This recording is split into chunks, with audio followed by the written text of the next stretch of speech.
him. So Joseph actually corrects his father. Shouldn't do that. And his father says this, Jacob says, but his father refused and said, I know my son, Joseph. He, Manasseh, shall also become a great people. But truly his younger brother Ephraim shall be greater than he, and his descendants shall become a multitude of nations. Key phrase we're going to come back to over and over again, because the Hebrew here, and I'm not a Hebrew scholar. See, Rico has a great advantage having the Spanish tongue, because he can talk Hebrew very fast and you don't know if he's telling the truth or he's spelling. He has no idea. His dialect covers it all up. See, he could talk Spanish for all I know and I wouldn't know if it's Hebrew. So I'm so glad he's not in this room. Oh, he is in the room! Oh, no! We outnumber you 10-1, don't forget.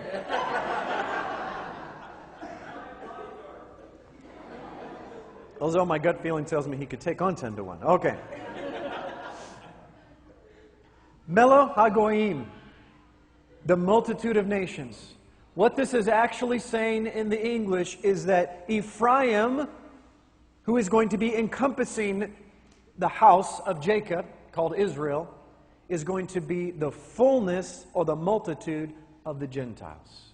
The fullness of the Gentiles. He is prophesying, my son, your son will be a fullness of the Gentiles. Now Joseph can't be real excited about this.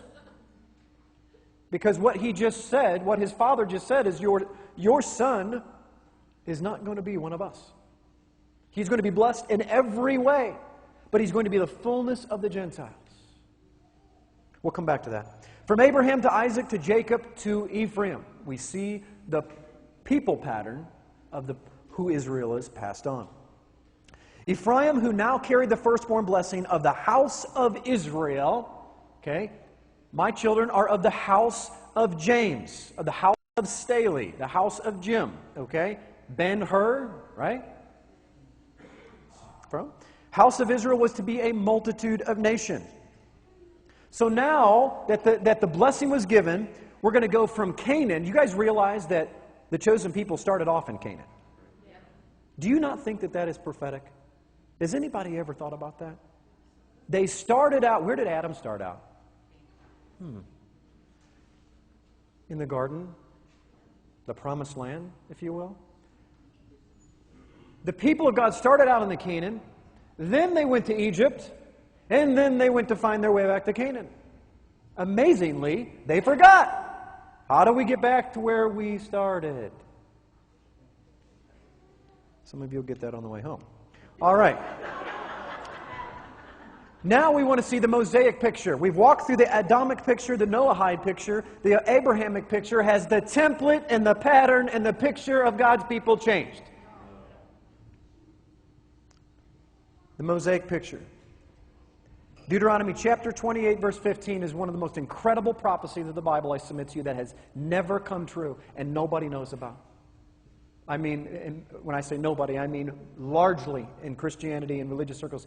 Everyone wants to talk about all the prophetic prophecies in Daniel and Ezekiel. This is the greatest prophecy that has never happened yet. The people of Israel are standing, all the second generation are standing before the Jordan River, getting ready to cross into the promised land, and Yahweh says this: but if it shall come to pass that you do not obey the voice of the Lord your God, to observe carefully all the commandments and the statutes which I command you this day, 40 years ago, that all these curses will come upon you and overtake you.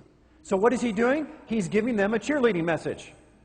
Before you go into the promised land, I want you to know something that's very important, because the only reason why you're getting to go is because your parents blew it. Chapter 28, verse 64. Then the Lord will scatter you. He's on the same message. He says, make sure you keep my commandments this day. He says, then Yahweh will scatter you among the peoples. Wait a minute. I thought this was an if you do this statement. I'll say it again. From one end of the earth to the other, and there you shall serve other gods, which neither you nor your fathers have known, wood and stone. What we've got here is this. Yahweh stands before them, and he says this. He says, But it shall come to pass, if you do not obey the voice of the Lord, then the very next, verse 64 says, that when you disobey the Lord. That is not a cheerleading message. God stands before you and says, if you do this, I'll bless you. If you don't, I'll curse you. But when you break my commandments, you're in big trouble.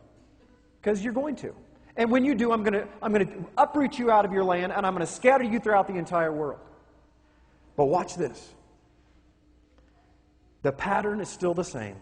He says, my spirit, right here, the Mosaic pattern. He says, my spirit will be among you if you keep my commandments through faith. But when you don't, I'm going to scatter you. But that's not all. Back to the Israelites. Like my little sheep right there. Kind of blends in there. Deuteronomy chapter 29, verse 24 says, all nations will say, why has Yahweh done so in this land? What does the heat of this great anger mean when He uproots you and throws you into the lands? He says, the people will say, because they have forsaken the covenant of Yahweh, which He made with them when He brought them out of the land of Egypt. So there's a consequence for not keeping the covenant. What happened when Adam sinned? When he broke the covenant?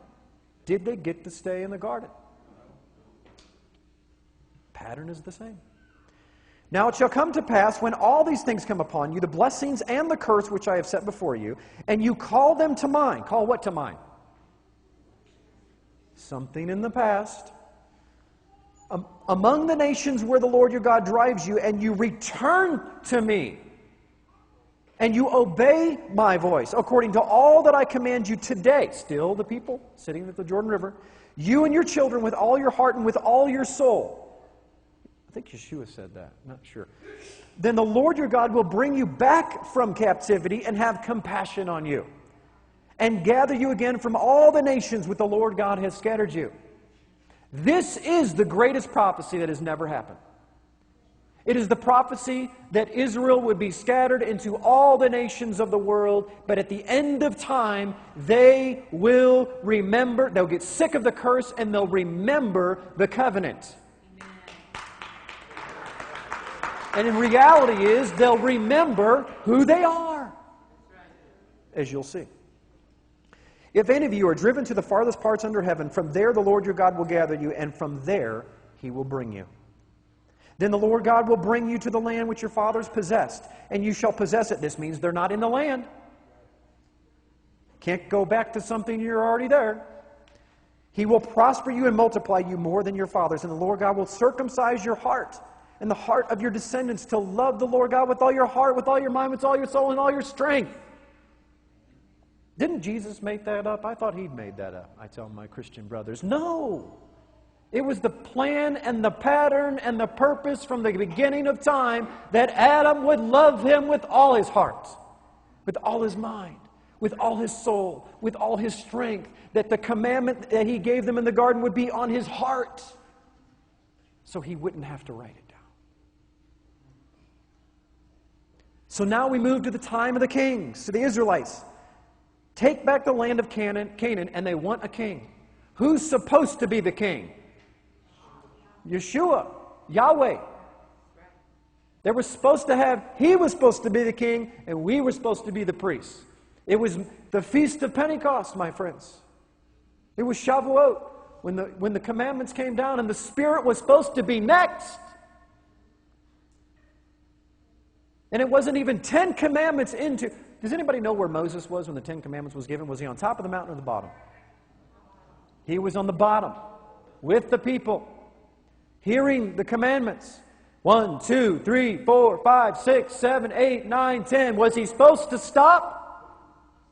Who stopped the voice of the living God? The people. We can't take it anymore. Moses, go up and be our mediator. Was not supposed to happen that way. It was supposed to be personal relationship in the garden, personal relationship with Noah, personal relationship with Abraham, personal relationship with Moses and the people. It was us that decided we did not want a personal relationship. Moses, you go have the personal relationship and let us know how it turns out. That way, in case you